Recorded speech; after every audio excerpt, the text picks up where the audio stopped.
Bueno, buenas tardes. Bueno, creo que os conozco a casi todos. Eh, Casi que no hace falta que me presente. Bueno, para el que no me conozca, bueno, soy médico especialista de otorrinolaringología y trabajo en Sevilla y en la Clínica Virgen de Gracia de Portugal. Bueno, y el motivo de la charla es hablar un poco. Esto es un tema bastante largo, bastante controvertido. Podríamos tirarnos aquí varios días hablando del tema, pero sí que me gustaría, bueno, hacer hincapié en una serie de puntos y aclarar una serie de cosas que creo que es interesante en el momento actual.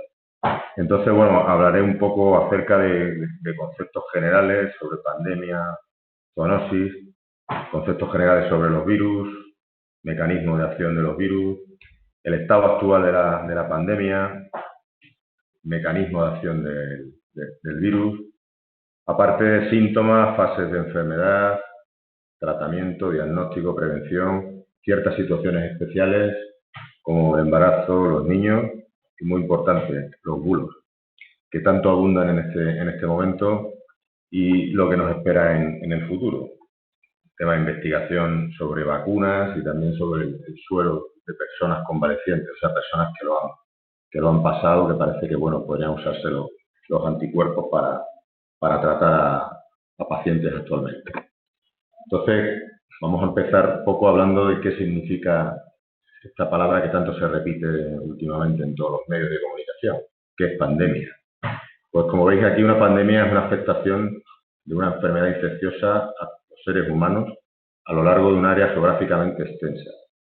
Es decir, que puede extenderse o bien a muchos países o bien que ataque a casi todos los individuos de una región o una localidad. Por tanto, el término hace referencia solamente a afectación geográfica o número de afectados, en ningún caso a la gravedad del problema. Según la Organización Mundial de la Salud, para que pueda aparecer una pandemia se requieren dos condiciones, o bien que aparezca un nuevo virus o que aparezca una nueva mutación de uno ya existente, que no haya circulado previamente y que la población no sea inmune a él, evidentemente. Y además, que el virus tenga la capacidad de transmitirse de persona a persona de forma fácil, provocando un rápido contagio. Entonces, actualmente, en la plena globalización, no debemos olvidar que cada vez es más probable que aparezcan casos importados de otras zonas muy, muy lejanas, como en este caso ha aparecido en Europa rápidamente proveniente de China. Tanto el crecimiento de la población como el cambio climático, como los viajes internacionales, las transacciones comerciales, la migración, son factores que aumentan evidentemente el riesgo y la propagación de este tipo de agentes patógenos. Entonces, no olvidemos que cualquier virus está dispuesto a aprovechar las nuevas oportunidades que le brinda la globalización. Otro concepto que creo que es importante que definamos antes de empezar es que se llama zoonosis. Zoonosis hace referencia a cualquier enfermedad propia de los animales que casualmente se pueden transmitir a los seres humanos. Por decir una palabra de origen griego, pues de los tipos pueden transmitirse directamente entre los animales, que aquí incluimos a los seres humanos, a través de medios como el aire, el agua, la ingesta, picaduras o saliva. Y hay otras que se denominan indirectas, en las que se requiere una especie intermedia que actúa como vector para transmitir el agente patógeno. En cuanto al virus que nos ocupa, el coronavirus, vamos a dar unas nociones generales. El orto pertenece a la subfamilia de Orthocoronaviridae, que es una de las dos familias de la familia Coronaviridae. Y como veréis ahora en la estructura en el gráfico que pondré después, bueno, pues es un virus típico con unas espículas y que tiene una cadena simple de ARN. De esas espículas de la superficie de donde obtiene su nombre. Hay algunos coronavirus que afectan solamente a animales, pero hay otros que también pueden afectar a los humanos. De hecho, hay dos síndromes previos al actual. que fueron famosos en su momento, el SARS-CoV y el MERS-CoV. El primero era transmitido por la civeta y el segundo era transmitido por el dromedario. Y produjeron síndromes respiratorios también bastante graves. Por tanto, como veis, no es el primer coronavirus que se descubre. Como veis ahí, hay 6 tipos más descubiertos desde el año 1966. Esto es un vídeo que, no sé, ahora sí se va a poder ver. Comentadme si se ve. Sí, sí se ve.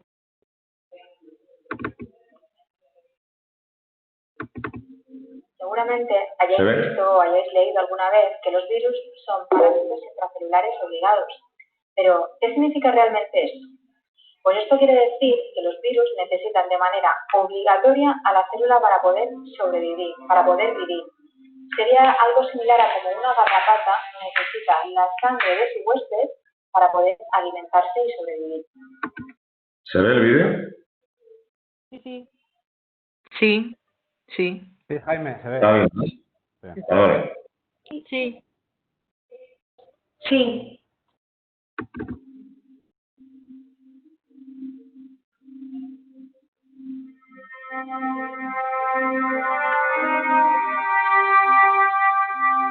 Para que un virus entre en nuestras células, lo primero que tiene que producirse es el contacto.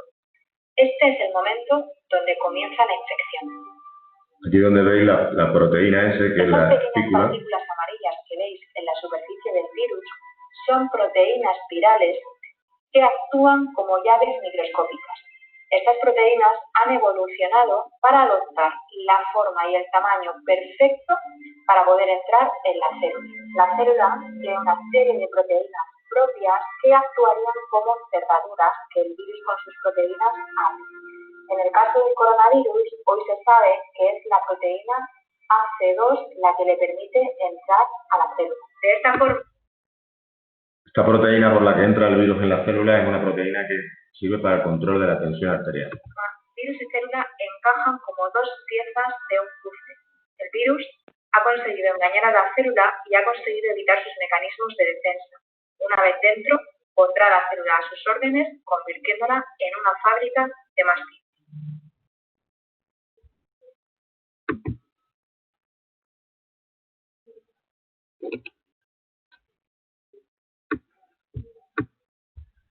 ¿Se ha visto? Sí. Sí, perfecto, Sí. Jaime. Sí. Sí. Bueno, pues como habéis visto en el vídeo, la forma que tiene la forma que tiene el virus, con una proteína, parece una forma de como si fuera una espiga, que esa es la que utiliza para unirse al receptor en la célula, que como hemos visto es una enzima que interviene en el control de la presión arterial. A través de esa llave, digamos, que utiliza, se introduce en la célula y entonces utiliza los mecanismos de la célula para replicarse, que es digamos, el fin último que tiene el virus. Si tenéis alguna pregunta o alguna duda, podéis preguntármela en cualquier momento.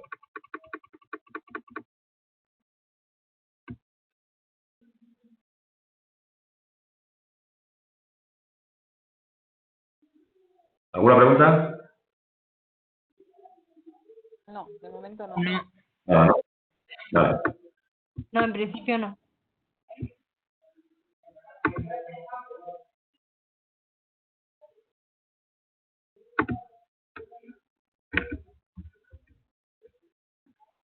Bueno, en cuanto al inicio de la pandemia que nos ocupa, bueno, tampoco quiero hablar mucho más sobre lo que es el mecanismo de introducción del virus en el cuerpo, porque sería muy largo. Entonces, en cuanto al inicio de la pandemia, comenzó en el el 31 de diciembre del año pasado, fue cuando la Comisión Municipal de Salud y Sanidad de Wuhan informó de 27 casos de neumonía de causa desconocida, que comenzaron con síntomas el 8 de diciembre, incluyendo 7 casos graves. Con un dato común, que habían estado todos en el CES, en el mercado de animales vivos de la ciudad de Wuhan. Ese mercado se cerró el 1 de enero del 2020. El 7 de enero las autoridades chinas identificaron el nuevo virus y su secuencia genética fue compartida el 12 de enero. El 30 de enero de 2020, el Comité de Emergencias del Reglamento Sanitario Internacional declaró el actual brote pandémico del nuevo coronavirus. Y de esta forma, bueno, pues de forma rápida se extendió por toda China y empezó a afectar a otros países del sudeste asiático, resto de Asia, y posteriormente saltó a Oriente Medio, Europa y posteriormente a América. Aquí tenéis la comparativa con respecto a la pandemia del SARS en el año 2002. ¿Cómo se inició? No se sabe muy bien, pero se piensa que se trata de una zoonosis indirecta. Como dijimos antes, la zoonosis indirecta era una enfermedad que se transmitía de los animales al humano a través de un vector. Se piensa que el origen es el murciélago y lo que es más dudoso es que el vector, el hospedador intermedio, sea el pangolín. El pangolín es un mamífero, como veis en la foto, que vive en el sudeste asiático, así de feo, y no se sabe muy bien el modo de transmisión. Se piensa que lo más probable fue por contacto directo con secreciones respiratorias o gastrointestinales. Tened en cuenta que allí en China son bastante frecuentes los mercados de animales vivos, y precisamente la carne del pangolín es bastante apreciada allí en China. Y probablemente se piensa que bueno, el contagio fue a través de secreciones gastrointestinales o respiratorias del propio bicho. Empezamos ya con los temas controvertidos. ¿Cómo se contagia el virus? Parece que lo único que está claro es que la vía aérea es la más importante. Entonces se transmite a través de las gotitas de saliva, se llaman gotitas de fluch, son gotitas de más de 5 micras, que todos emitimos por la boca y la nariz cuando estamos hablando y sobre todo cuando tosemos y estornudamos. Se ha llegado a ver incluso en un estudio, como después comentaremos, que el virus puede resistir hasta 3 horas en el aire. Sí que es cierto que con unas condiciones medioambientales muy concretas. La segunda vía clásica de contagio es el contacto por las manos con un punto contaminado. Hace unos días la Organización Mundial de la Salud puso en entredicho esto y en su último comunicado comentó que actualmente no hay evidencia de que el virus se contagie a través de las manos, de tocar objetos contaminados. Yo personalmente discrepo y creo que sería más correcto decir que no hay evidencia de que no se contagie, no de que se contagie. Me parece mucho afirmar demasiado que no se contagia de esta forma. Y ahora recientemente ha aparecido un estudio de una universidad china, concretamente de Guangzhou, que habla de que hay posibilidad también de que se contamine, de que haya una contaminación fecal oral o fecal respiratoria. Porque estudiando las heces de muchos de los fallecidos por coronavirus en China, han detectado que hay viriones vivos en las heces, ¿no? Y de ahí, bueno, pues afirman que podría ser otra vía de contaminación.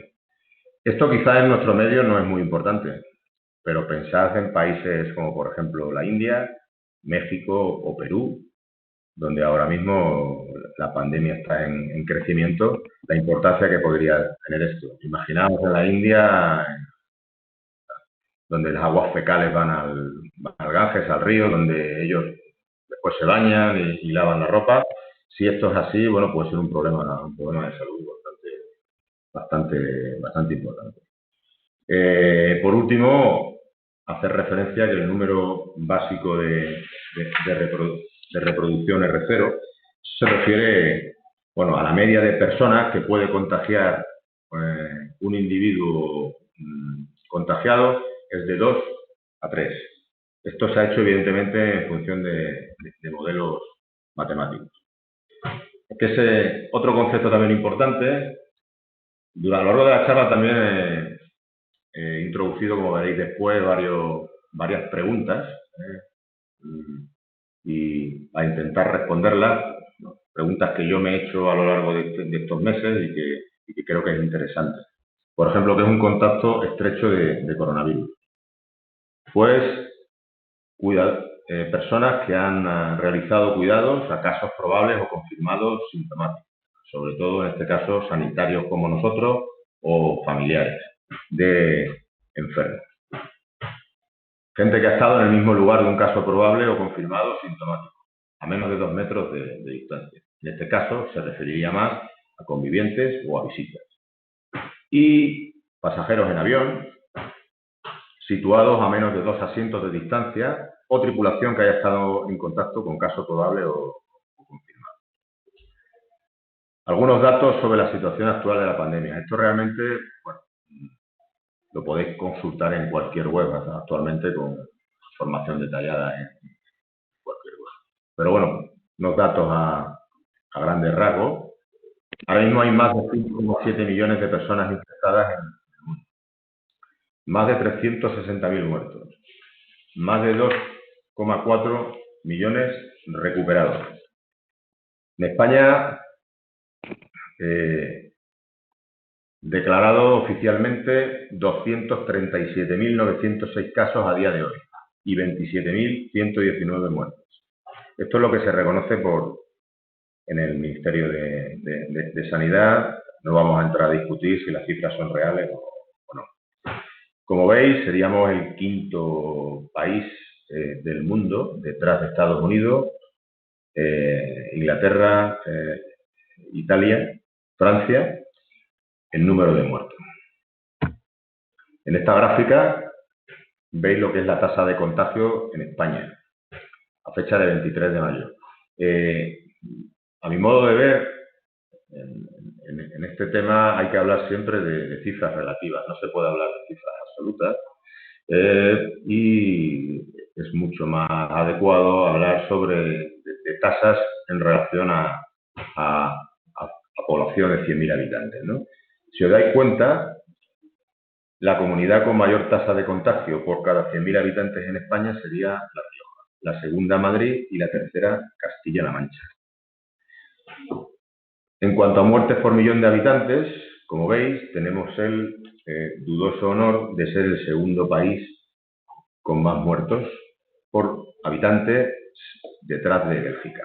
Aquí sí que hay que hacer una consideración, y es que, a diferencia de España, Bélgica, cuando cuantifica los muertos, incluye a los muertos en residencias de ancianos, discapacitados y muertos en su domicilio.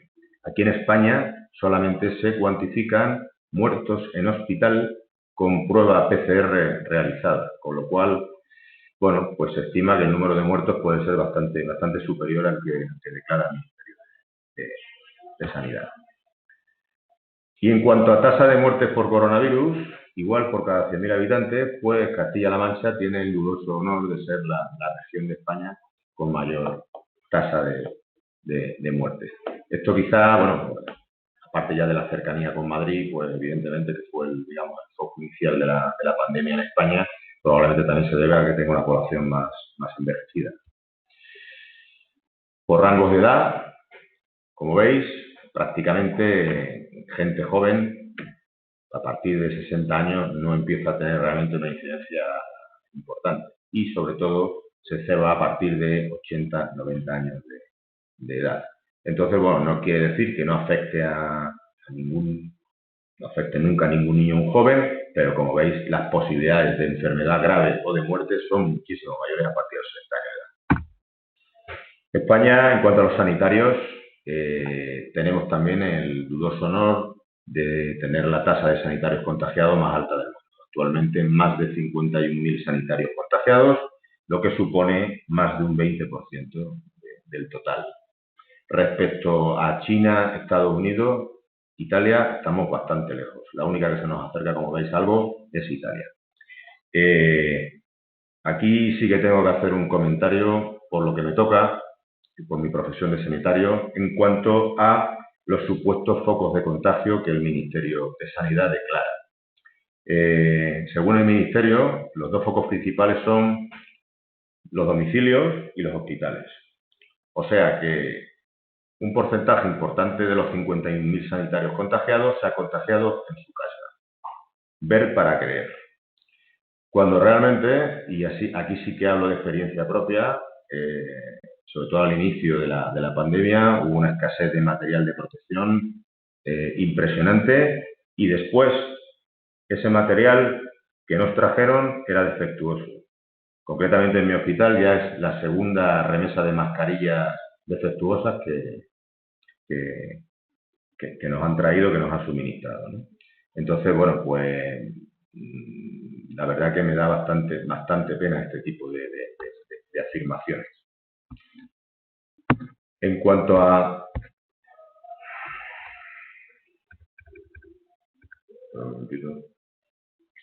Cuanto al número de sanitarios fallecidos, en España hasta la fecha, 76.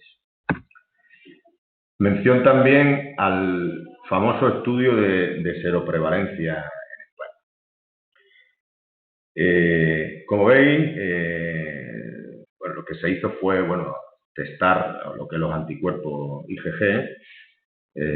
Esto corresponde a la primera ronda, queda una segunda ronda que creo que se va a publicar en breve. Y como veis, bueno, pues el índice de inmunización que tenemos en España hasta la fecha es bastante pobre de momento. Aquí en Ciudad Real sí andáis por el 11%, pero por ejemplo en Sevilla, que es donde yo trabajo habitualmente, 2,3, ¿no? Entonces estamos bastante lejos de lo que se llama la inmunidad de grupo. La inmunidad de grupo, lo que ese término tan rimbombante que ponen en los periódicos y en las televisiones, la inmunidad de rebaño, se conseguiría con el 60-75% de la población inmunizada. Y nosotros de media estamos en el 5%, desde el 1,1 de Ceuta, que es la menor, hasta el 14,2 de Soria. La inmunidad de grupo o de rebaño lo que hace referencia es al tipo de inmunidad que se consigue cuando se vacuna a una parte importante de la población, o bien la inmunidad que se consigue por haberse contagiado de la enfermedad, y con ello conseguirse lo que es una protección indirecta de las personas no afectadas, ¿no? Entonces, en este caso, bueno, lo que se está intentando es que nos contagiemos o que la mayoría de la gente, población española, pase la enfermedad y se inmunice, y con eso, indirectamente, proteger al resto de población que todavía no se ha infectado. Pero como veis, estamos en el 5%, hasta que lleguemos al 60-75% todavía nos queda un largo camino. Basándonos en este estudio, el número de afectados sería al menos 10 veces superior al registrado oficialmente según test PCR. O sea, alrededor de 2,3 millones de personas. Vamos a hablar un poco ya de lo que a mí más me gusta, que es la clínica, el diagnóstico, el tratamiento. Los síntomas se pueden clasificar en síntomas leves, moderados y en síntomas graves. Los más frecuentes: de los síntomas leves moderados. Tos seca, fiebre y cansancio. Ninguno es, evidentemente, específico del COVID. Y en cuanto a la fiebre, realmente no hay quórum, no hay acuerdo en a partir de qué límite considerar. Si tomamos como referencia la Organización Mundial de la Salud, pues se propondrían temperaturas a partir de 38 grados. En China, sin embargo, bueno, se hablaba ya con temperaturas de 37,3, 37,5, que bueno, aquí sería considerado como febrícula. Pero como os digo, tampoco es un síntoma específico de esta infección. Y los menos frecuentes, dolores musculares, dolor de cabeza, erupciones cutáneas, pérdida del color de dedos de las manos, de los pies, dolor de garganta, pérdida de olfato y de gusto, conjuntivitis y diarrea. Cuanto a la pérdida de olfato y de gusto, que bueno, que a mí como otorrino evidentemente es uno de los síntomas por los que nos han consultado más los pacientes, es una pérdida de olfato y de gusto a diferencia de la que aparece también en el contexto de cuadros catarrales, que no se acompaña ni de moco ni tampoco de congestión nasal. Y hay un estudio que leí el otro día, americano, que hablaba que precisamente los pacientes que habían tenido este síntoma se había demostrado que tenían una tasa de inmunización, mayor número de anticuerpos que los que no habían presentado este síntoma. No se sabe por qué, pero es un dato bastante curioso.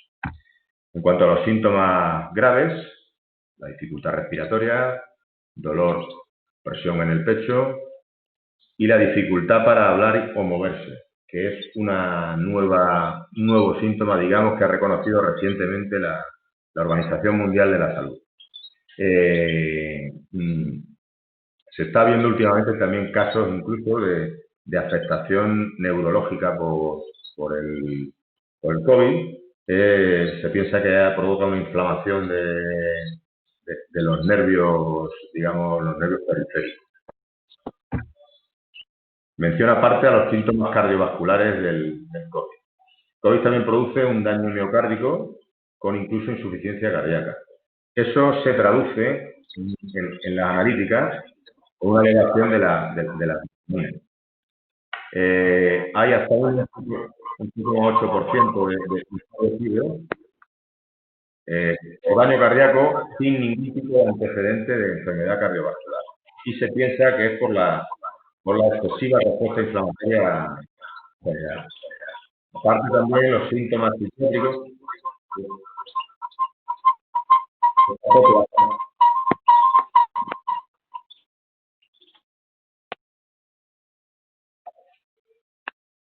Eva María, por favor, apaga tu Sí, bien claro. audio, por favor, que se está acoplando. ¿Se está acoplando? Sí. Ya. Es Eva María Prior. Es la que creo que lo tiene encendido.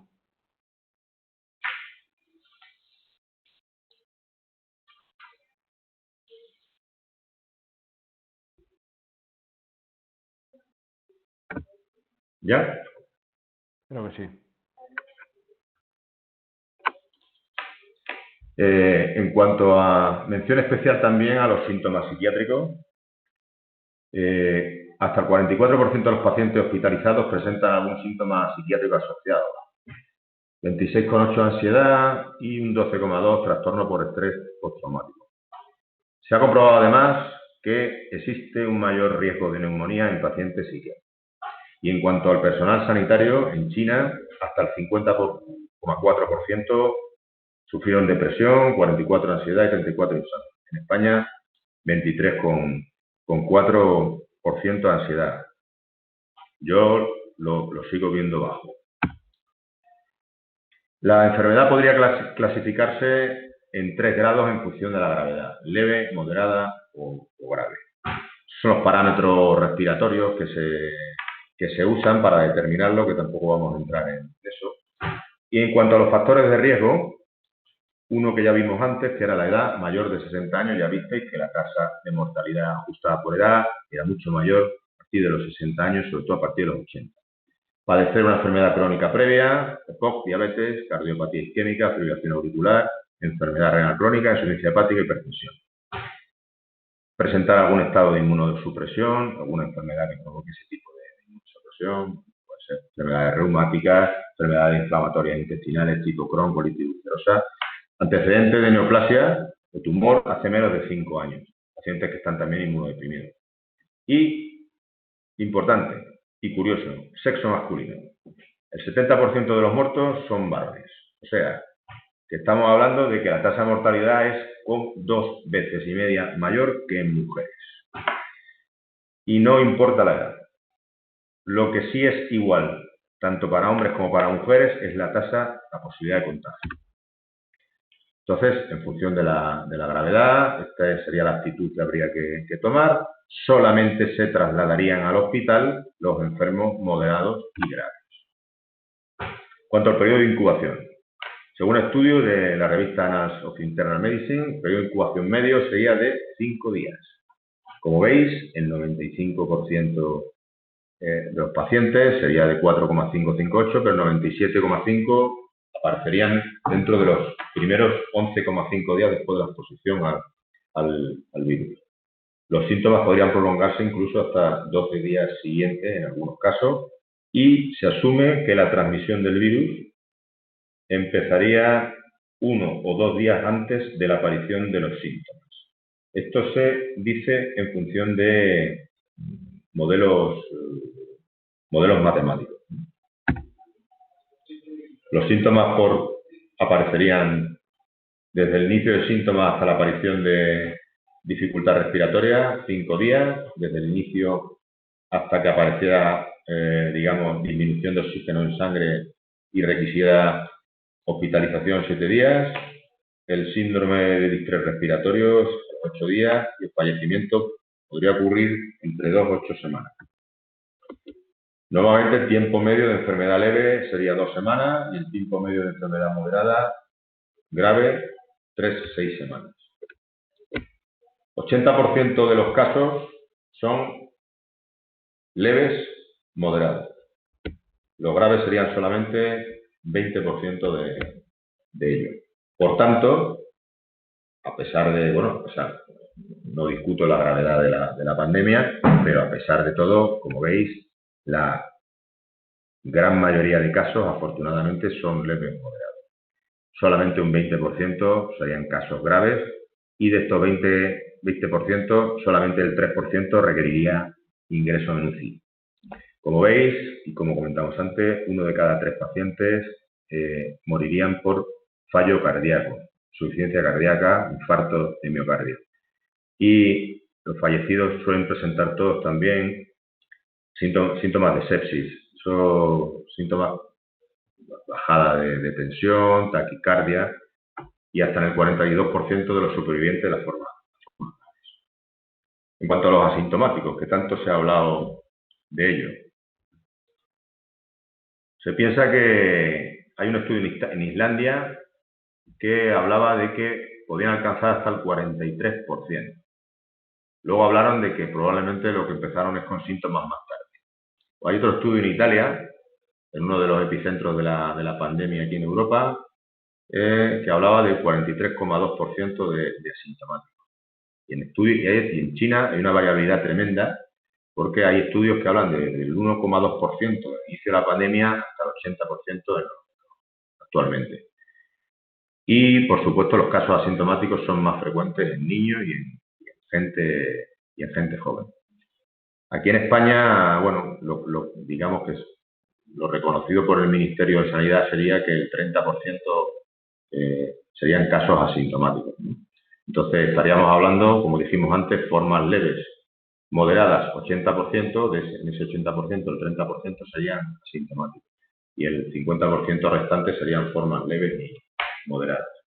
En cuanto a las fases clínicas de la enfermedad, se pueden distinguir 3.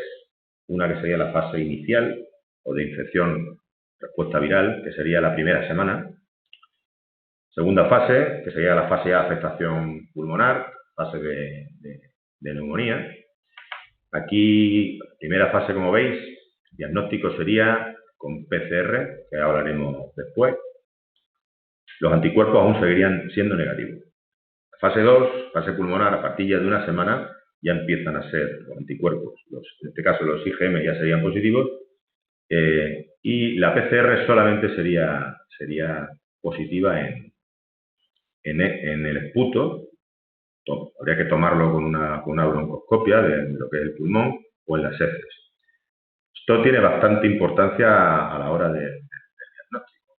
Esto quiere decir que si a ti te hacen una PCR habitual, la PCR habitual se hace con una muestra de nasofaringe, aparte de atrás de la faringe, te podría dar un falso negativo.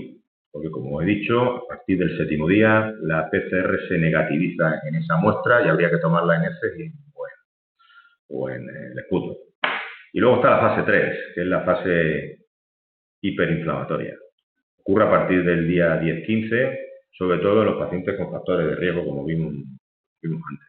Entonces, este virus, uno de los problemas inmunitarios que provoca es que inhibe una sustancia que se llama interferón. El interferón es como un regulador de la respuesta inflamatoria inmunitaria del cuerpo. Entonces, al bloquearse la acción del interferón, digamos que el cuerpo responde de forma, digamos, sobredimensionada, de forma excesiva frente al virus. Por eso se llama hiperinflamatoria. Marcadores de mal pronóstico. Hay dos síndromes que, bueno, se habla mucho de ellos últimamente. Primero es el síndrome de activación macrofágica, que es el que ocurre primero. Esto vendría, digamos, determinado por el aumento en la analítica de un parámetro que se llama ferritina. Ocurriría a partir del día 4. La ferritina habitualmente lo que mide son los depósitos de hierro. Y en este caso nos serviría como marcador de este síndrome.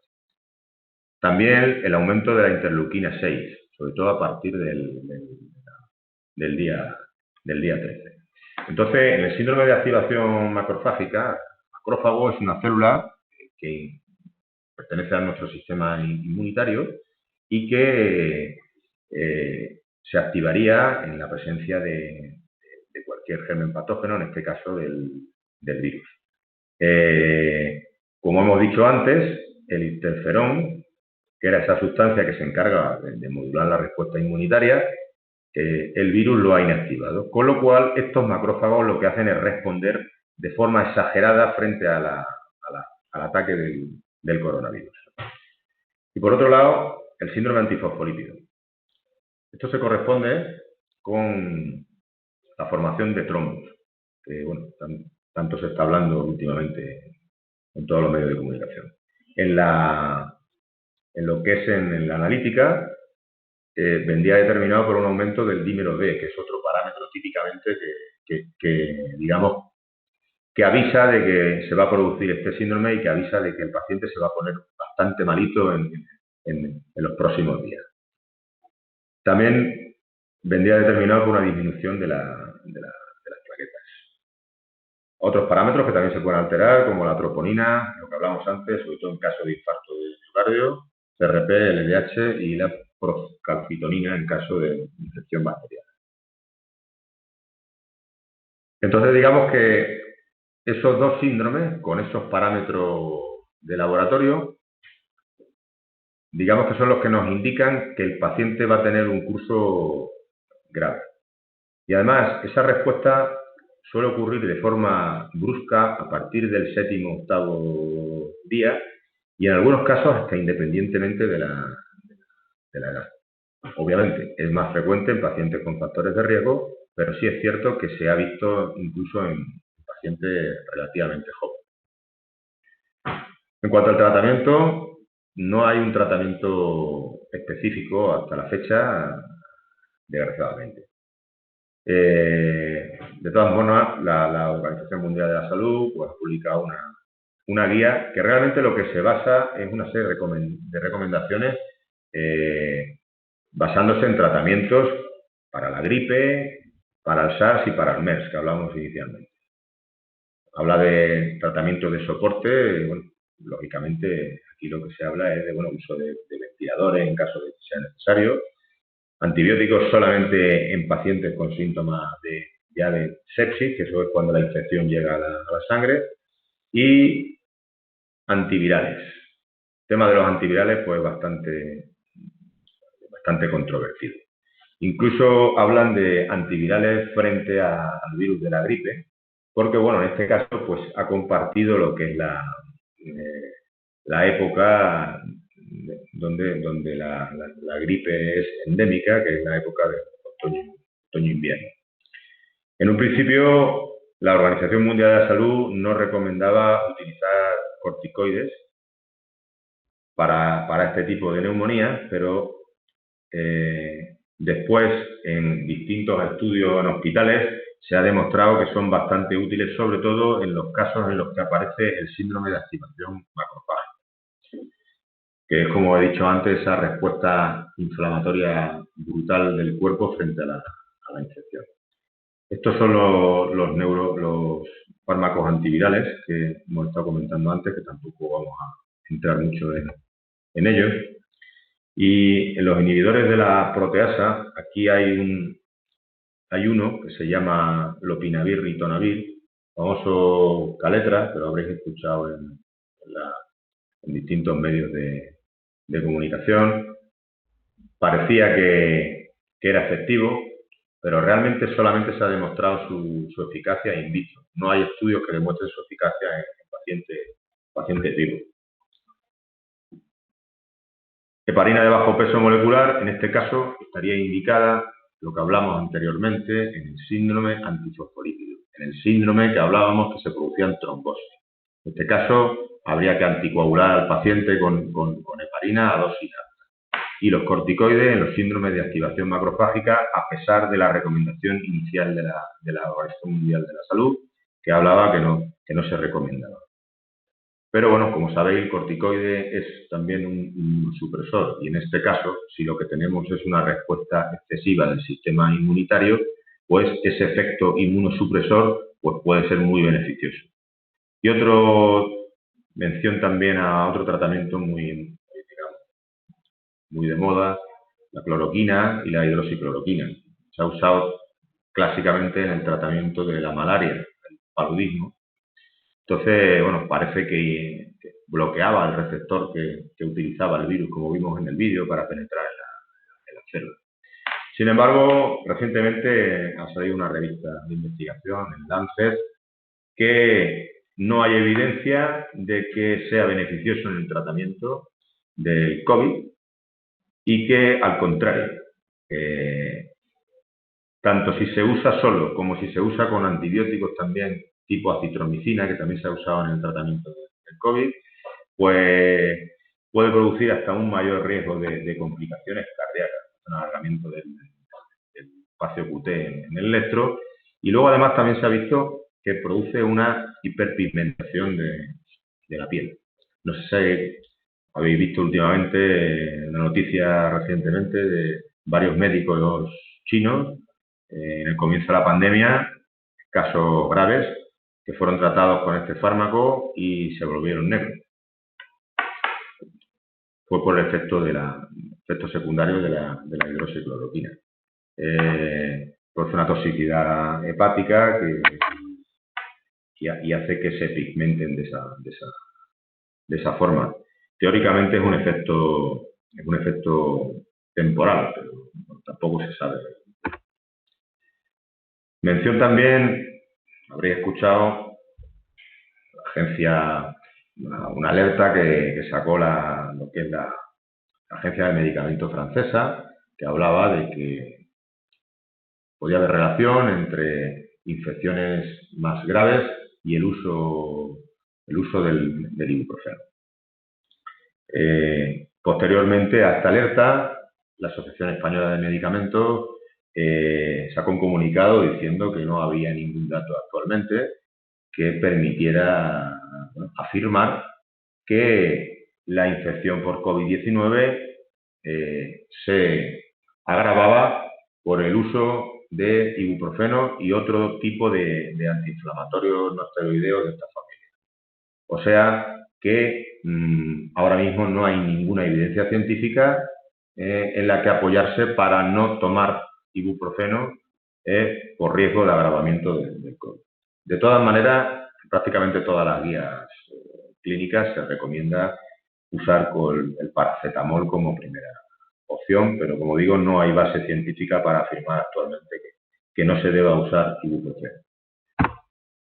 Y en cuanto a los antihipertensivos, habréis probablemente también escuchado ciertas publicaciones que decían que lo que es las personas con tratamiento con antihipertensivo tipo IECA o ARA2 podría aumentar la gravedad e incluso favorecer la mortalidad en infectados por COVID-19. Eso, hasta la fecha, tampoco se ha demostrado. Y, de hecho, la Sociedad Europea de Cardiología recomienda a los pacientes y a los médicos seguir prescribiendo este tipo de tratamiento antihipertensivo y no dejarlo porque no existe ninguna evidencia en contra. Entonces, claro, inicialmente se pensaba que podía interaccionar porque, como vimos antes, el virus se introduce en la célula utilizando como receptor la ECA2 o AC2, que son las siglas en inglés, y, bueno, supuestamente estos fármacos lo que hacen es inhibir esa enzima. Pero, como os digo, no se ha demostrado, esto no se ha demostrado de momento, por lo cual la recomendación actualmente es no suspender los tratamientos antihipertensivos porque puede ser peor el remedio que la enfermedad. Vamos a hablar ahora de los test diagnósticos, que ya hablamos un poquito antes. Primero, PCR. PCR, las siglas en inglés de la reacción cadena de la polimerasa, y esto lo que hace, detecta el ARN del virus. Entonces, lo que detecta es infección actual. Se hace a través, como dijimos, de una muestra de la parte posterior de la nariz, de la rinofaringe, mediante una especie de otorrinolaringología. Hay veces que también se toma de la garganta, se toma la mano.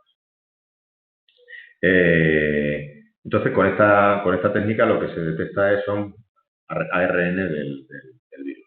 Es una técnica que es lenta, requiere una serie de horas, es costosa porque además necesita personal entrenado. De todas maneras, bueno, probablemente es la prueba que tiene una sensibilidad y una especificidad más alta. Problema, que a partir de los 7 días, como dijimos antes, se negativiza en la muestra en rinofaringe y habría que hacerla en esputo o en las heces. Por tanto, a partir del 7º día, habría que, si no se puede hacer de esta forma, habría que recurrir a un test de anticuerpos, un test serológico. Otro test que también se utiliza son los test de detección de antígenos, que lo que hacen es detectar proteínas de la superficie viral, que es lo que se llama antígeno. Estos test son más rápidos, tardan entre 5 y 15 minutos, vienen con una especie de kit con reactivos, y luego además, bueno, no requiere de personal entrenado como la PCR, ¿no? Problema.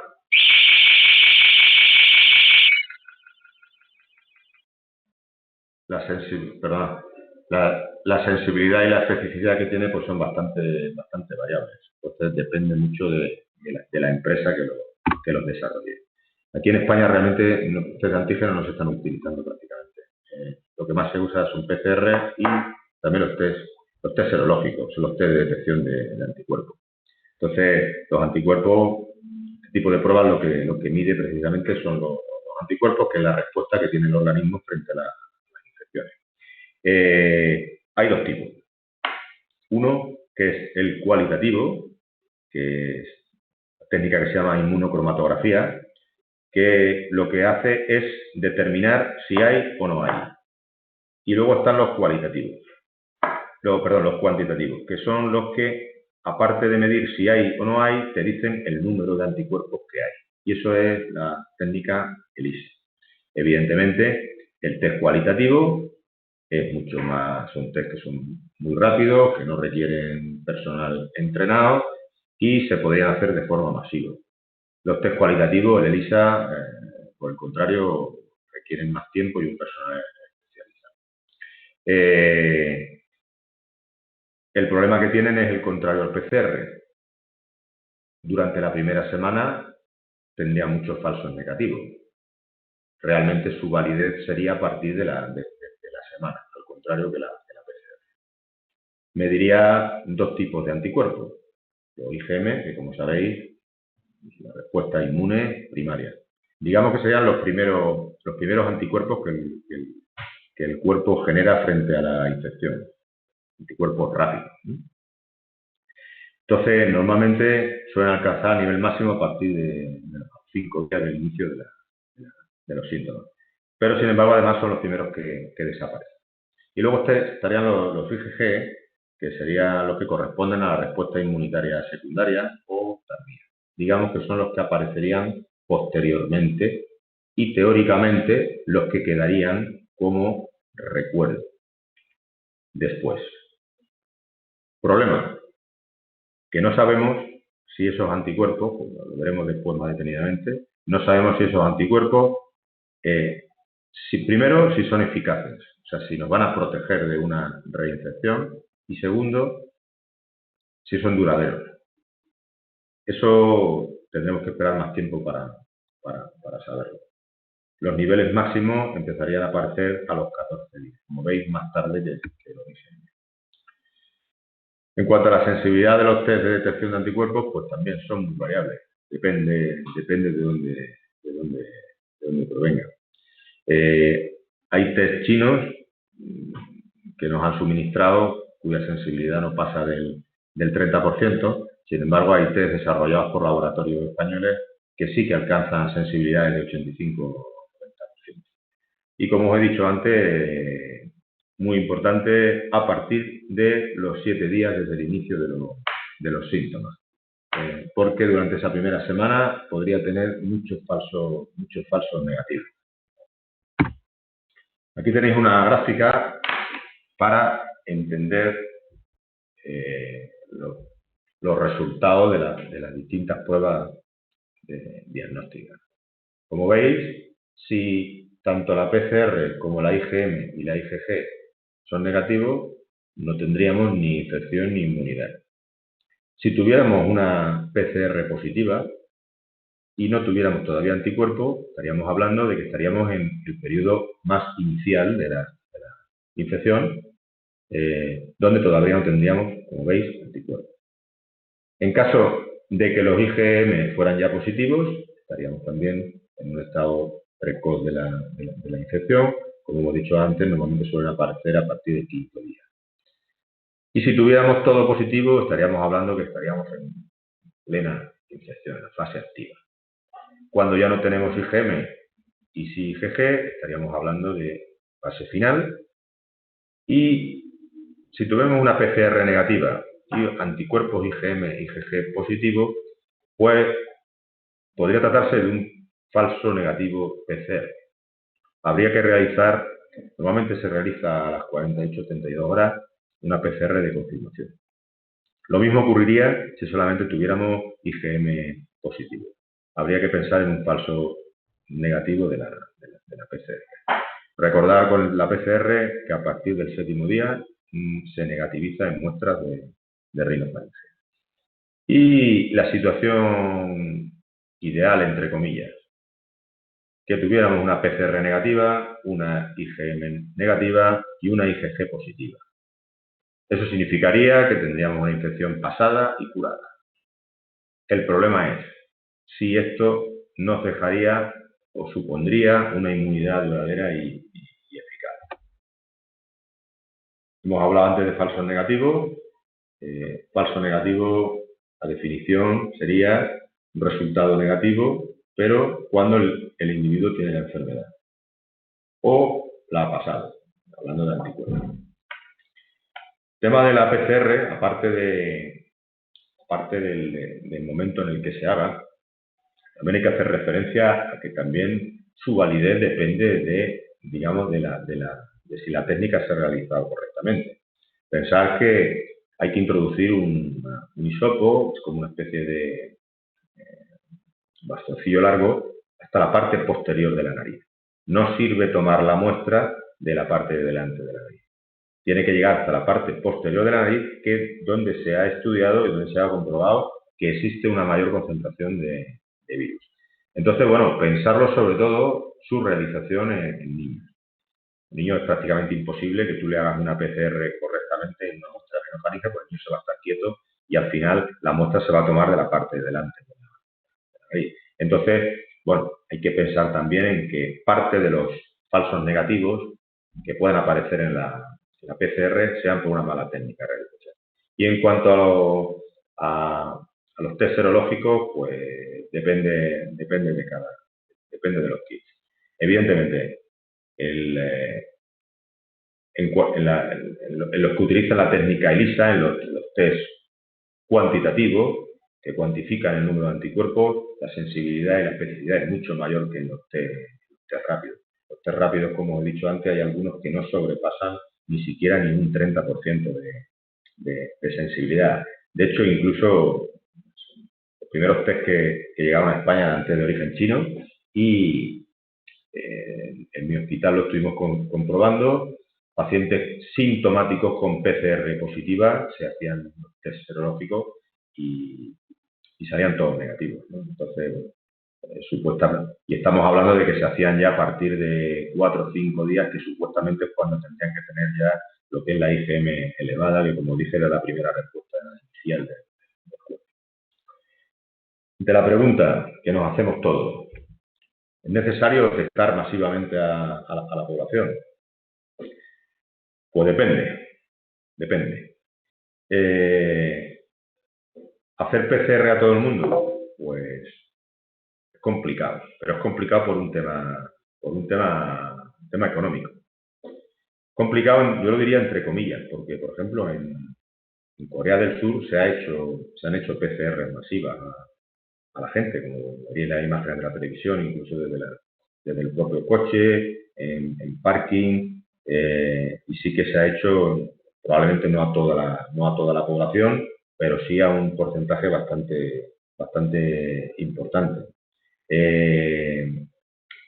Entonces, bueno, es algo caro, complicado técnicamente, pero bueno, permitiría poder localizar a los pacientes portadores asintomáticos, como hemos dicho, en la primera semana de evolución de la enfermedad, y poder aislarlos en casa e impedir que estos portadores asintomáticos siguieran contagiando la enfermedad.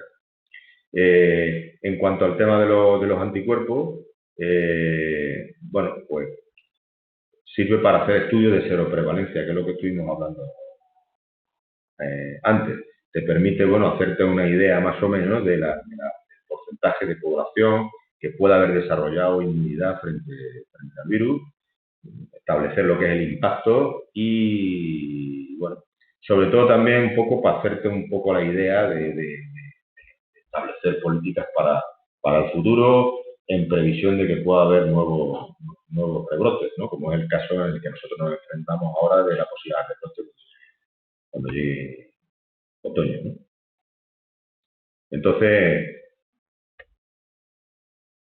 cuanto a la respuesta inmunitaria, lo que hablábamos antes, ¿qué pasa si tengo IgG positivo y supuestamente estoy inmunizado?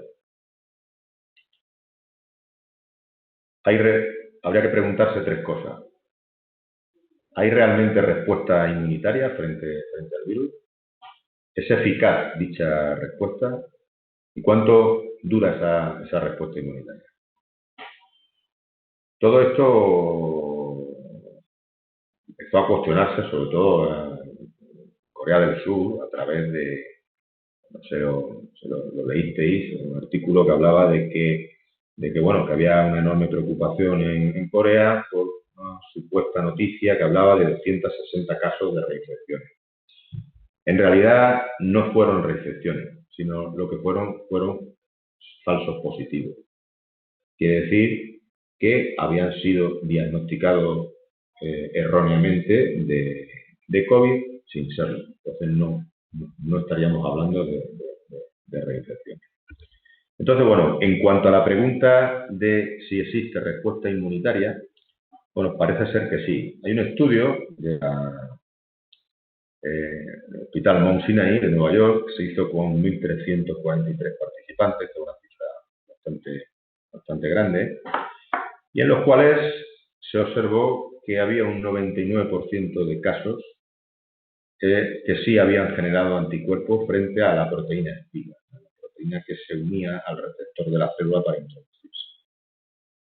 En el 19% de los casos se vio que el virus persistía 2 semanas o más tras la desaparición de los síntomas, esto es también muy importante.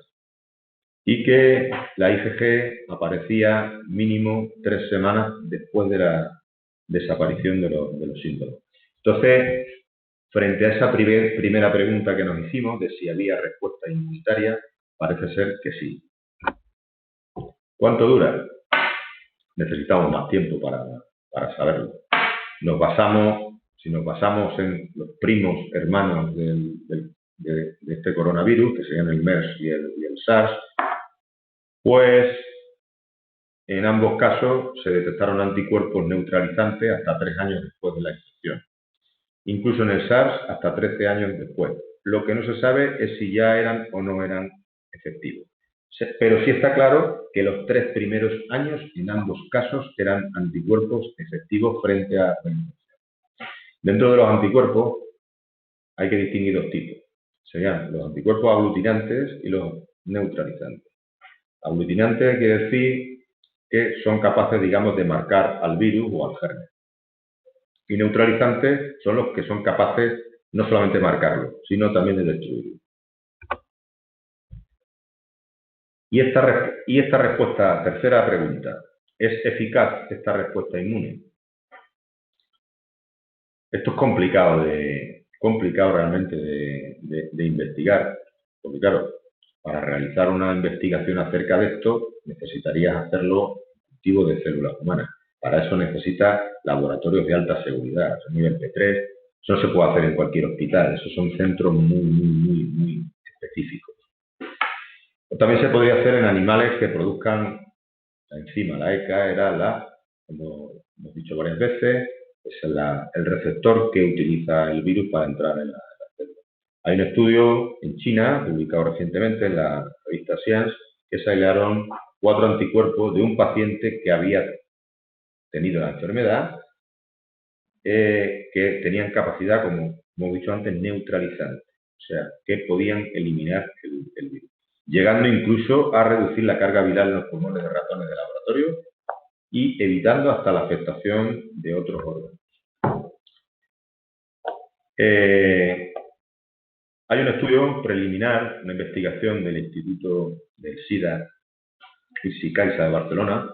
Pasa que el número de pacientes todavía no es muy alto, son 111 pacientes, que habla de que el 44% de los pacientes leves o asintomáticos tienen un nivel muy bajo de anticuerpos neutralizantes y el 50% con ninguna actividad neutralizante. Entonces, esto es un dato bastante importante, porque claro, esto podría suponer que la presencia de anticuerpos no aseguraría protección futura frente a la enfermedad. ¿Y cómo lo explican? Además, en este caso sí que puedo hablar hasta de mi experiencia personal. Me diagnosticaron una PCR positiva y al cabo de 2 semanas se me negativizó y los test serológicos que me he hecho posteriormente, me he hecho 2, los 2 son negativos. Entonces, ¿cómo podría explicarse esto? Pues en este estudio que hemos estado hablando antes, ellos hablan de que el cuerpo tiene 2 tipos de respuesta inmunitaria. Una respuesta inmunitaria innata o inespecífica y otra que es adaptativa o actividad. La innata o inespecífica, digamos que serían los anticuerpos que todos tenemos circulando diariamente por la sangre, pero no son específicos frente a ningún tipo de germen.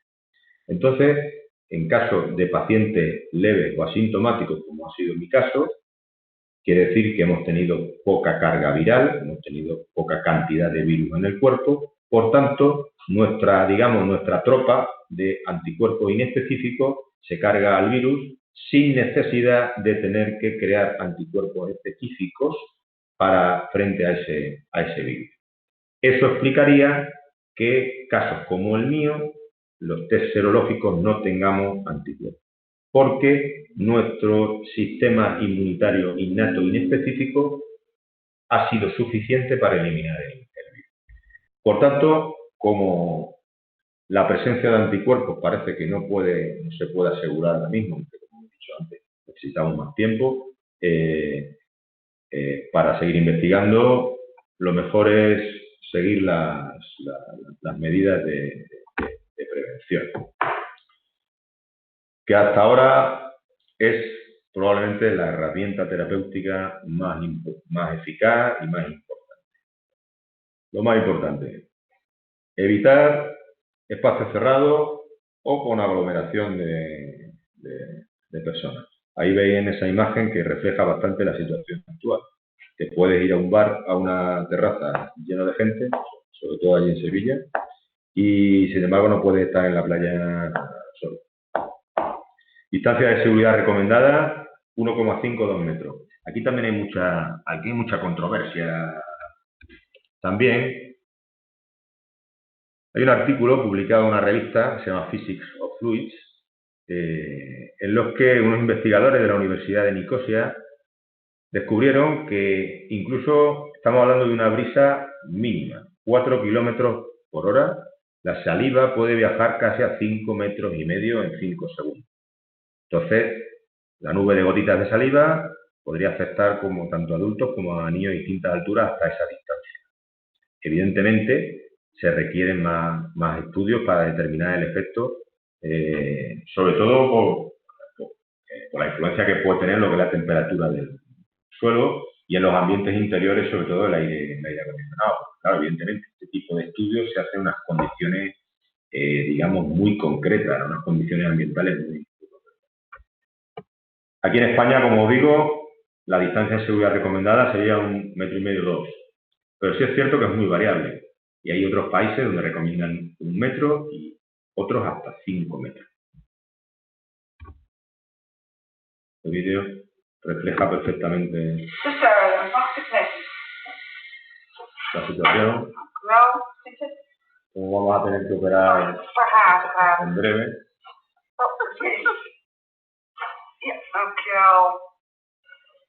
Ja, even zuigen.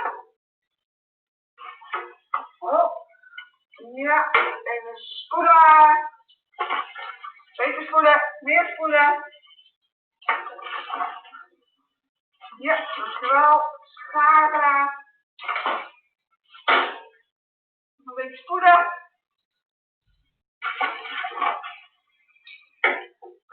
Gaten.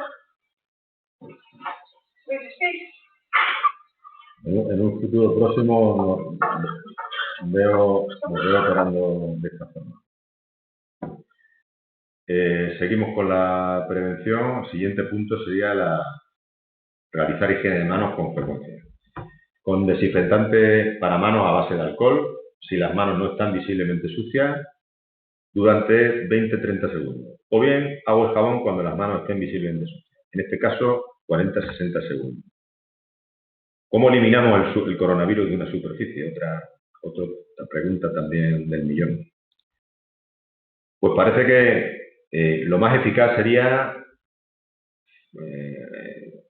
aplicar durante 5 minutos una dilución de una parte de lejía por 50 de agua o una solución con hipoclorito sódico 1000 partes por millón de cloro activo.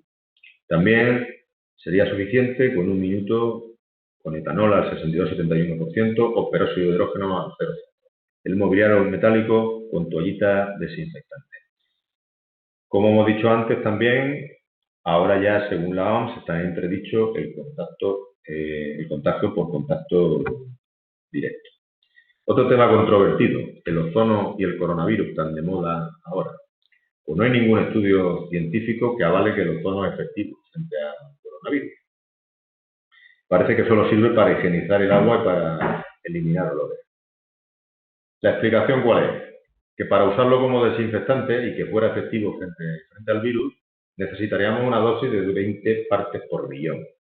Y en seres humanos es tóxico a partir de 0,5 partes por millón. Si lo usamos dosis superiores, podría producir inflamación pulmonar e incluso se relaciona con mayor riesgo de mutaciones virales. Así que aviso a navegantes. Recomendario también, por supuesto, en caso de toser o estornudar, cubrirse la nariz y la boca con la cara interna del codo flexionado con un pañuelo. Y después de usar el pañuelo, por supuesto, tirarlo y higiene de manos. Muy importante la higiene de manos. Hay que evitar tocarse la nariz, la boca y los ojos. Tema de uso de la mascarilla, que es otro tema controvertido. Recordad, al principio no era obligatorio, era recomendable.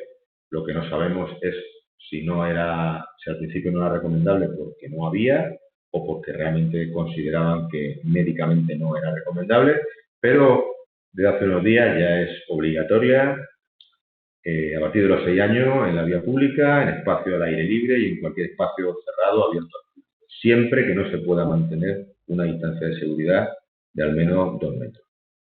El uso de guantes realmente no está recomendado para la población general, salvo para tocar fruta y verdura al hacer la compra. Ahora mismo pues es muy común que vaya todo el mundo con guantes por la calle, pero realmente si lo pensamos fríamente, el guante, si no te lo estás cambiando continuamente, al final lo único que haces es utilizarlo como un medio de transmisión del virus. Por tanto, mejor no utilizarlo solamente en esos casos y mejor sustituirlo, a mi modo de ver, por lavado, higiene de manos mucho más frecuente. Yo, por ejemplo, personalmente en la consulta, cuando el paciente entra con los guantes, yo siempre le obligo a quitarlo y a hacerse lo que es la higiene de manos. Porque, como he dicho, al final eso se va a convertir también en un medio de transmisión del virus. Salvo que estés continuamente cambiándote los guantes, pero creo que eso la población general no lo hace. Colocación de la mascarilla. Hombre, es que cada modelo de mascarilla, realmente hay que leer lo que es las recomendaciones del fabricante. Es muy importante que la mascarilla esté correctamente ajustada. Por supuesto, que no vaya por debajo de la nariz, como la lleva gente, o por encima de la boca, como hemos visto. Una cuestión importante. No varía la direccionalidad de la protección.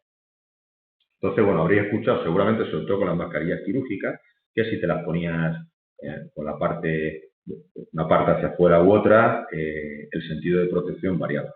Pues no. Solamente tendría, digamos, importancia la protección de dentro a afuera en caso de partículas grandes. O sea, no habría diferencia de protección frente al virus, ponértela lo que es el lado azul hacia afuera o el lado blanco, como se ha dicho. ¿Se puede reutilizar las mascarillas? Evidentemente, una reutilización tiene un mayor riesgo de contagio. Habría que leer lo que es las especificaciones de cada fabricante, la duración de los filtros. La mayoría de los fabricantes tampoco recomiendan una reesterilización. De hecho, hay un estudio en Holanda con un modelo concreto de mascarilla 3M, FFP2, que parece ser que después de 2 ciclos de esterilización con peróxido de hidrógeno mantenía su forma y eficacia. Pero claro, estamos hablando de un modelo muy concreto y bueno, es algo todavía que habría que investigar más. La realidad es que la mayoría de las fabricantes no recomiendan ni la reutilización ni la reutilización. En cuanto a las vacunas, Como sabéis, bueno, como habréis visto hasta la saciedad, hay más de 100 vacunas ahora mismo en investigación en el mundo. Hay varias que están ya en fase 1, pruebas en humanos, con lo cual, como mínimo, quedaría un año tirando por lo bajo. Evidentemente también hay que complicado y requiere tiempo, pues capaz hay que comprobar, aparte ya de la eficacia, que no tenga efectos secundarios en el ser humano a largo plazo y bueno, la capacidad de producción de dosis requeriríamos una gran cantidad de dosis, con lo cual probablemente inicialmente habría que optar por vacunar a los grupos poblacionales de más riesgo. Aquí está una frase que he rescatado de una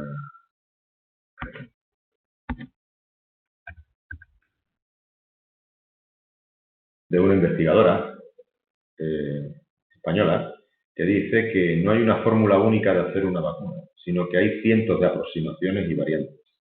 Y hacer un único tipo de vacuna no sería lo prudente teniendo en cuenta la incertidumbre que hay, ya que hasta que no se prueba no tenemos la certeza de que vaya a funcionar, de que sea eficaz y de que sea segura. Por eso se están haciendo distintos tipos de vacunas y cada una tendrá sus ventajas y sus inconvenientes. Entonces, aquí os he puesto, esto es un artículo de una revista de Lancet que habla sobre la primera vacuna que se ha empezado a probar ya en humanos y que los resultados preliminares hablan de que parece que induce una rápida respuesta inmunitaria. Evidentemente, es muy pronto todavía para sacar conclusiones, pero bueno, sí que es cierto que es esperanzador. Entonces, es una vacuna que digamos que utiliza como vector un adenovirus, que es uno de los virus que produce con más frecuencia los resfriados comunes. Entonces, de momento vamos a dejarlo en que es algo esperanzador. Sí que es cierto que si analizamos los datos del estudio, se ha hecho con 108 adultos entre 18 y 60 años de edad. Ahí mi pregunta, bueno, y mi duda es que realmente se ha hecho en el estrato de edad menos problemático y con menor tasa de mortalidad. Entonces sería interesante también pues incluir en futuros estudios personas a partir de 60 años, que como dijimos antes eran los estratos más vulnerables. Y aquí este es otro estudio que habla de un anticuerpo en un paciente que se recuperó del SARS. El SARS, como dijimos antes, es primo hermano del coronavirus y que durante el año 2002-2003 se produjo una enfermedad también respiratoria en el sudeste asiático bastante importante y que estaba también provocado por un animal que era la civeta. Entonces, bueno, se ha visto que este anticuerpo, que concretamente se llama S309, pues es capaz de inhibir coronavirus, incluido el SARS. Pero claro, esto se ha confirmado solamente en laboratorio. Ahora quedaría la fase de demostrar que también funciona en el vivo. Como, bueno, si no lo sabéis, normalmente fármacos primero se prueban en laboratorio, en la segunda fase se prueban en animales y, bueno, si ve que no tiene efectos secundarios, se prueba en humanos como última fase. Cuanto a los bulos, no se transmite por picaduras de mosquito ni por contacto con animales domésticos. Ahora, también según la OMS, recientemente tampoco hay evidencia de que se contagie por dinero efectivo. Recordad que al principio de la pandemia nos hablaban de que había que pagar con tarjeta, con el móvil, pero que no usáramos dinero en efectivo. Bueno, pues ahora, como en tantas otras cosas, la Organización Mundial de la Salud se les dice y nos habla de que no hay evidencia de que se contagie. Como comenté antes cuando hablábamos del tema del contagio por contacto directo, yo creo que aquí sería más correcto decir que no hay evidencia de que no se contagie por dinero en efectivo. Más que decir que no hay evidencia de que se contagie. En principio no hay evidencia de que se contagiara por las heces, pero como hablé antes, está en entredicho por ese estudio que estuvimos comentando de que se había descubierto que había virus vivos en las heces de los muertos en China. No se trata con antibióticos. Los antibióticos sirven para infecciones bacterianas, no para un virus. Ni con ajo crudo, ni con aceite de sésamo, ni con cocaína, ni con orina infantil, ni con frío o nieve, como han aparecido por ahí vídeos de supuestos médicos recomendando que tomaran nieve para que mataba el virus, que el frío mataba el virus.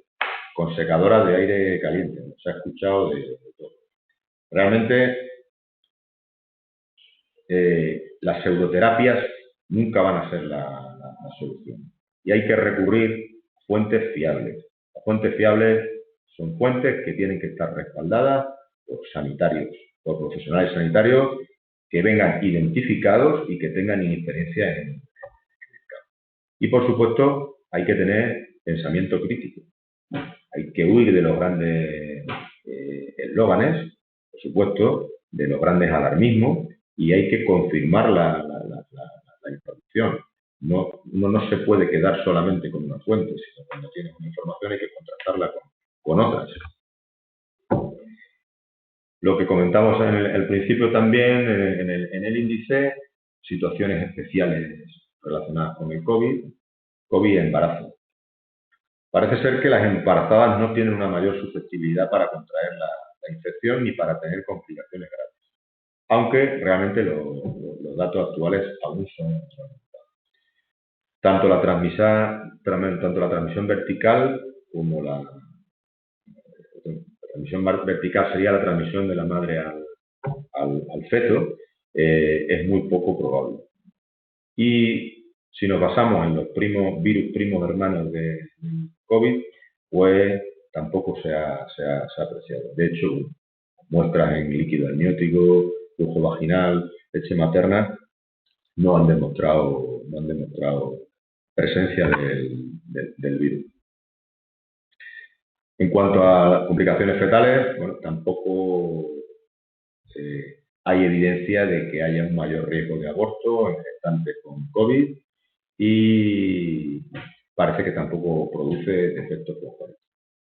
En cuanto a las complicaciones de gestación a término, pues se han descrito algunos casos de parto prematuro en mujeres y parece que,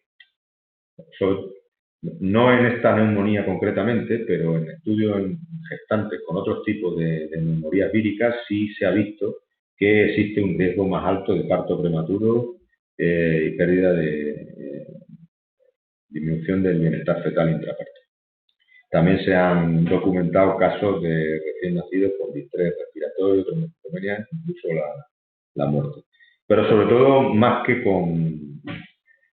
todavía no hay datos con este virus en concreto, sino eso sería, digamos, basándose en virus similares. Otro tema controvertido, COVID en los niños. Lo que está claro es que el curso clínico es infinitamente más leve que en los adultos y, de hecho, el número de asintomáticos es mucho mayor. En China, solamente el 2,5% de los afectados fueron niños y solo el 0,2% de niños afectados, o sea, el 0,2 de ese 2,5 desarrollaron una enfermedad grave. Por eso nos hacemos una idea realmente de que, afortunadamente, la afectación en niños es mucho menos frecuente y mucho más leve. La Asociación Española de Pediatría, como muchos habréis escuchado, el 27 de abril publicó una alerta en la que hablaba de casos de shock séptico infantil. Sobre todo afectaba a niños en edad escolar y adolescentes. Se caracterizaba por síntomas gastrointestinales, dolor abdominal, vómito, diarrea. Y además, fiebre, enrojecimiento y descamación de la piel y un enrojecimiento de las conjuntivas que se confundía incluso con una enfermedad de Kawasaki o síndrome de Sjögren. Esto tenía digamos, una evolución bastante rápida e incluso podía acabar en un séptico. Esto realmente no se sabe si está relacionado directamente con el coronavirus o no. Puede ser que se trate de una asociación temporal, se requiere más tiempo y más investigación al respecto. Pero como habéis visto, a pesar de la alarma que se creó con esto, siendo realistas, la afectación en los niños es muchísimo menos frecuente y muchísimo menos leve que en los adultos, sobre todo a partir de los 60 años de edad. Para ir terminando, seguramente todos nos hacemos la misma pregunta. ¿Por qué este coronavirus es tan letal? Por ejemplo, respecto al virus de la gripe. Estamos hablando que las tasas de mortalidad de este virus pueden ser 10 veces superiores a las tasas de mortalidad de la gripe. Entonces, lo primero que hay que ver es que el virus no nos causa la infección de forma intencionada. Lo primero, y es una pregunta que probablemente no hemos hecho, es si realmente el coronavirus y cualquier virus es un ser vivo o no. Respecto a esto hay bastante controversia. Muchos científicos que hablan de que el virus es un ser vivo y otros que no. Es simplemente un microorganismo, molécula, pero que como no tiene metabolismo propio, pues no puede. Metabolismo propio se refiere a que no puede obtener por sí mismo energía del medio externo, pues no se consideraría un ser vivo. Simplemente por el hecho de que se reproduzca y que interaccione con el medio externo. Realmente se trataría de lo que se llama un parásito intracelular obligado, como se vio en el vídeo que pusimos inicialmente. Quiere decir que necesita introducirse en las células del cuerpo para poder multiplicarse. Esa es su función en la vida, ¿no? Por decirlo de alguna forma. No puede replicarse por sí solo. Necesita poner las células a su disposición para replicarse. Que es, como hemos dicho, su única. Como dijimos antes, para introducirse en la célula utiliza la enzima convertida en angiotensina, la AC2, con lo cual esta enzima, pues, que se encarga de controlar la tensión arterial, también obviamente pues deja de funcionar. Cuando el virus alcanza los pulmones, inicialmente empieza, el curso clínico normalmente empieza como un resfriado común, pero cuando alcanza los pulmones, las células de los pulmones, que se llaman neumocitos tipo 2, empiezan a crear como una especie de moco jabonoso que lo que hacen es bloquear los alveolos. Y aparte, como dijimos al principio, esto provoca una reacción inflamatoria desmesurada y desmedida del cuerpo, que es lo que realmente provoca los daños más extensos. Realmente el sistema inmunitario intenta destruir el virus, pero al final es peor el remedio que la enfermedad, porque el daño que provoca es mayor aún.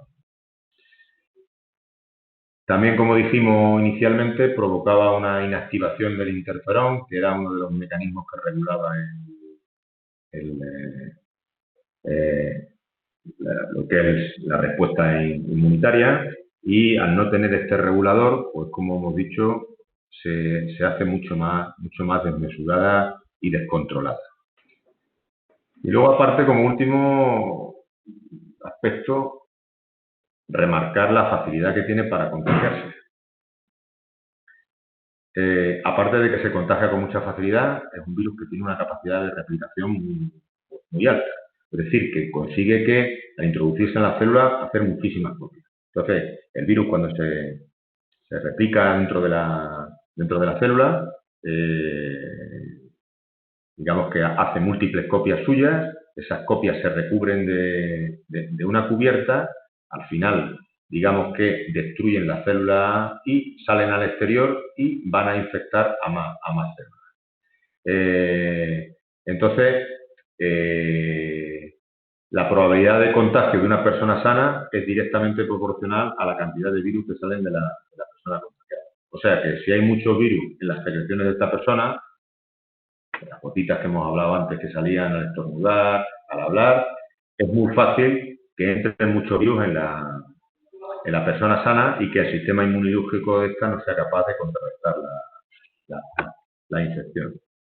Y como para finalizar, porque no me quiero enrollar más, que ya seguramente os he cansado, como conclusión, una reseña histórica. Desde la antigüedad hasta el mediados del siglo XX, la población mundial se ha regulado a través de guerras y de epidemias. No olvidemos que en el siglo XIX la esperanza de vida era de 30 a 40 años y actualmente, en la época actual, estamos hablando de que la esperanza de vida es mayor de 80 años en los países de la OCDE. O sea que fijaos el cambio que ha habido en prácticamente siglo y medio. Entonces, este cambio de esperanza de vida y en la consecuente sobrepoblación mundial se debe a la ausencia de grandes guerras desde el año 45, desde que terminó la Segunda Guerra Mundial, a la mejora de los sistemas sanitarios y aquí no ha habido una pandemia devastadora de hace más de un siglo, desde la época de la gripe española. La gripe española, coño. ¿Qué? Aunque no hemos estado muy preocupados por enfermedades cardiovasculares, no podemos olvidar que hace unas décadas la primera causa de muerte mundial eran las infecciones. La mayoría estaban, recordar, provocadas por las grandes plagas, la peste, la gripe. Entonces, bueno, parece ser que la historia se repite y que otro bichito vuelve a cambiar la historia. Recordamos, por ejemplo, un recuerdo histórico de las grandes epidemias de la peste, que fueron letales y que realmente diezmaban la población europea. Por ejemplo, la mayor epidemia de la peste de la historia, entre el año 46 y 47, pues falleció casi el 50% de la población europea, ¿no? O sea, fijaos hasta qué límite hablamos, ¿no? La última gran epidemia, digamos, fue la de la gripe española, que fue en el año 18 y 19. Estaba provocada por el virus de la influenza H1N1 y llegaron a morir hasta 40 millones de personas, 5% de la población mundial.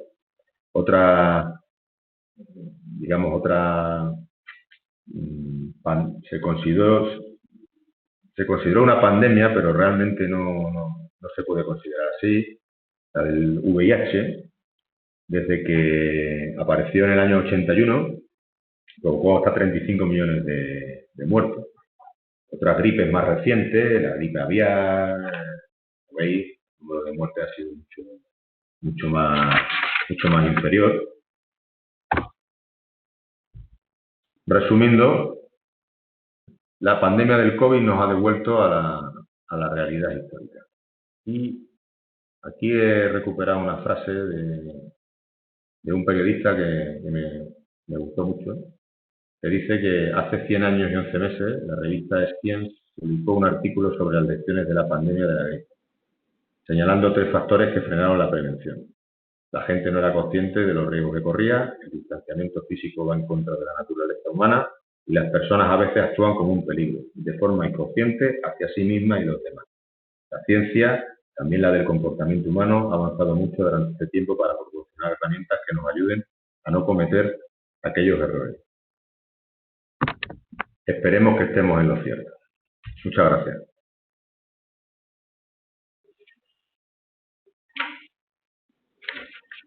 Gracias, Jaime. Si os parece bien, empezamos con el turno de preguntas. O bien escribís en el chat, como os he dicho antes, o bien, bueno, vais quitando los micrófonos y las vais haciendo. La primera que veo en el chat la hizo Natalia Ruiz y hace referencia a que los test rápidos, que si son los que están haciendo algunos ayuntamientos, Jaime.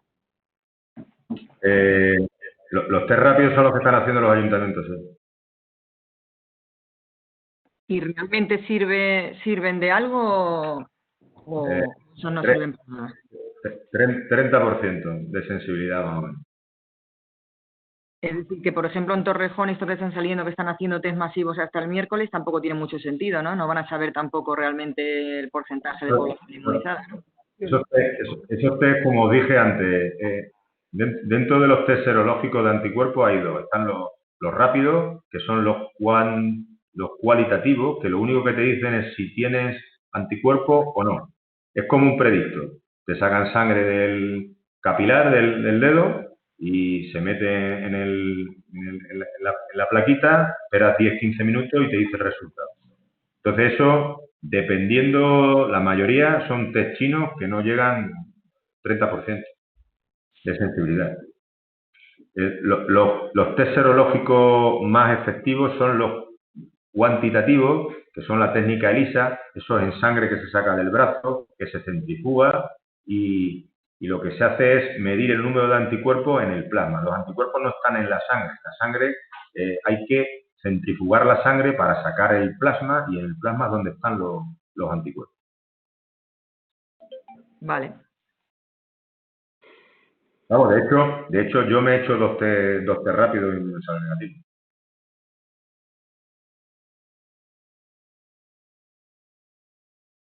Entonces no tiene mucho sentido.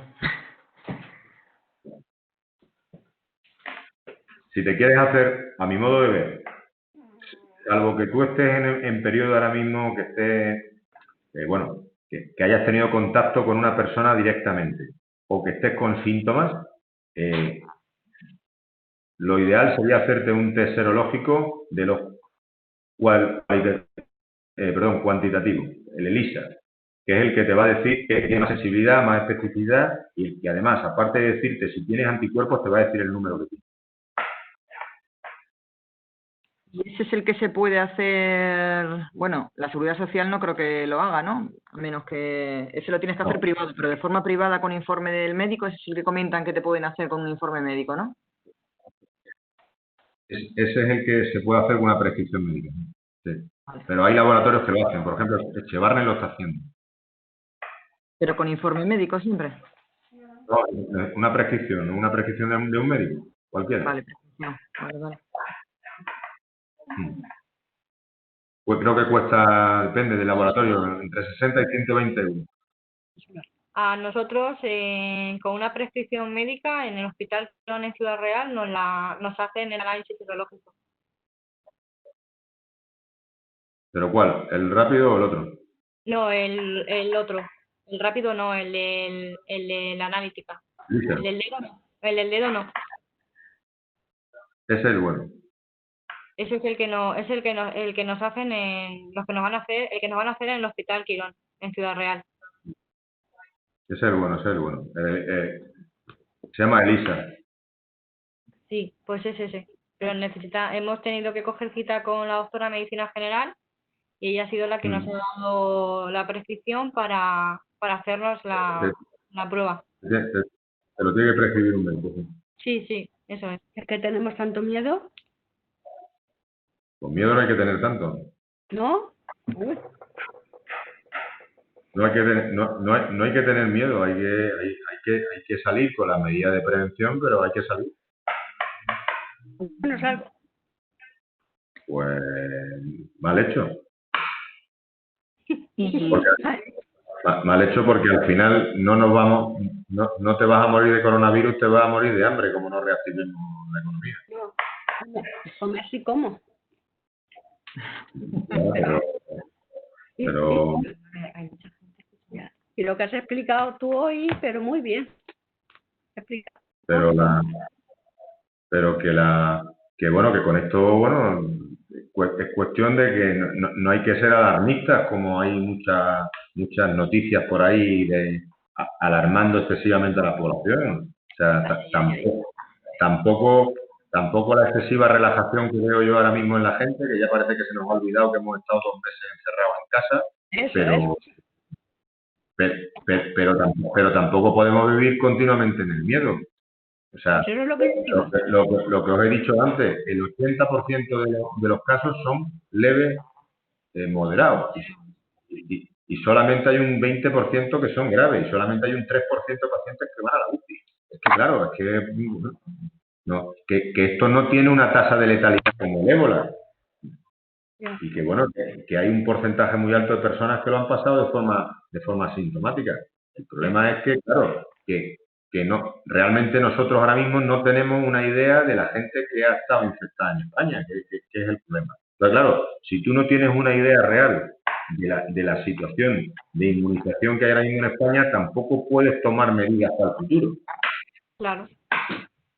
Porque claro, si yo sé cuánta gente tengo más o menos inmunizada en el país, yo puedo tomar medidas, sobre todo para prevenir próximos rebrotes que los pueda abrir. Exactamente. Pero si yo no sé la situación que tengo, no puedo tomar medidas frente a ello. Ese es el problema. Entonces, claro, ahora mismo ¿oye? Sí. Ahora mismo el sistema sanitario español, ni ningún sistema sanitario del mundo está preparado para un rebrote de esta escala, ¿eh? Pues no. Además, realmente se ha demostrado que tanto nuestro sistema sanitario como los sistemas sanitarios del resto del mundo, pues se han visto capaces de afrontar una enfermedad infecciosa como esta. Nosotros estamos acostumbrados estamos súper preparados para tratar enfermedades crónicas, que si la tensión, que si la diabetes, que si esto. Pero para tratar enfermedades agudas a gran escala, no hay sistema sanitario en el mundo que lo aguante. ¿Ya visto? Y España, ni ningún país del mundo está preparado para un segundo brote como este. Y claro, la forma de prevenirlo sería, o de intentar prevenirlo sería, saber realmente la situación que tenemos ahora mismo en España, que no lo sabemos. Porque los datos oficiales son, bueno, pues eso es un acto de fe, creértelo. Que en España hay 260.000 contagiados, eso se lo cree el ministro. Cuando realmente, hombre, según el estudio de prevalencia que ellos mismos han publicado, tendríamos que estimar que esa sería 10 veces más, como 2,5 millones. Y me siguen pareciendo poco. Me siguen pareciendo poco. Pero ya te digo, yo no creo que nuestro sistema sanitario en todo el mundo esté preparado para otro brote. Cierto es. Jaime.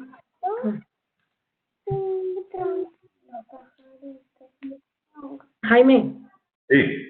¿Y tú piensas que a lo mejor en otoño puede haber otro rebrote o no sé, o bueno, eso no se puede saber? ¿Por qué has tardado tanto, Ismael? Es que había mucha gente. Yo creo, yo tengo dudas, porque yo con el tema del calor y del frío que decían, no, cuando llegue el verano ya no va a haber casos, porque este virus se inactiva con el calor. Bueno, pero es que entonces, ¿cómo explicamos que haya tantos casos en Perú o en México? Países, claro, sí. O en México.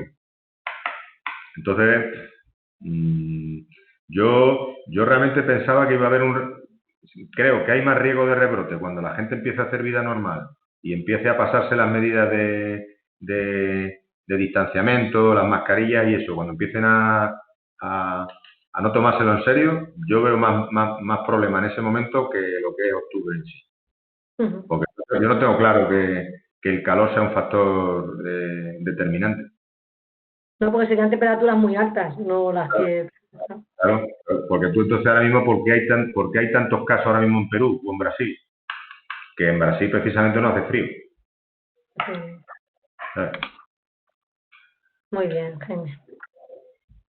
¿Alguna cosa más? Y una cosilla. Ayer escuché, no sé cómo tendrá de cierto, en el telediario que comentaban que, no sé si la Universidad de Oxford y el laboratorio AstraZeneca, que creían que podrían tener para septiembre una vacuna lista. No, mentira. Un poco pronto, ¿no? ¿Parece? La vacuna más adelantada que va es la que yo he puesto, que es la de los chinos. No, en absoluto. Pues hablaban que AstraZeneca y Universidad de Oxford creen que para septiembre. Supongo que sería para dar ánimos y decir alguna noticia un poco positiva en la televisión, claro. Por eso nos contentas. Mínimo, un año y pico. Corriendo mucho. Vamos, ya te digo, están en fase 1 ahora mismo las que más... Hay dos que están en fase 1, que es una americana y otra es la china, que fue la primera. Que claro, evidentemente, los chinos llevan la delantera porque fueron los primeros, ¿eh? Ya, entonces eso son noticias simplemente alentadoras, pero no... Pues eso no... Es imposible, es que además técnicamente es imposible. Es imposible. Eso tiene sus plazos. Y en este caso los plazos se van a cortar bastante, pero tanto como para septiembre no.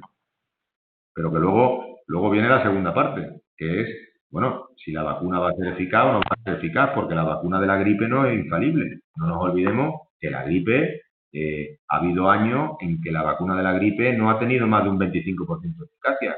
O sea que bueno, y luego además otra cosa, están las mutaciones del virus. Ahora mismo hay un artículo por ahí que habla de que ya hay más de 7.000 mutaciones detectadas del virus. Lo que pasa que sí que es cierto que este virus es un virus bastante estable y parece ser que las mutaciones que hace no son mutaciones muy, digamos, muy importantes, sino son mutaciones leves, con lo cual piensan que incluso, aunque mute tanto, los mismos anticuerpos lo van a seguir reconociendo, porque son mutaciones leves, ¿me entiendes? Ajá.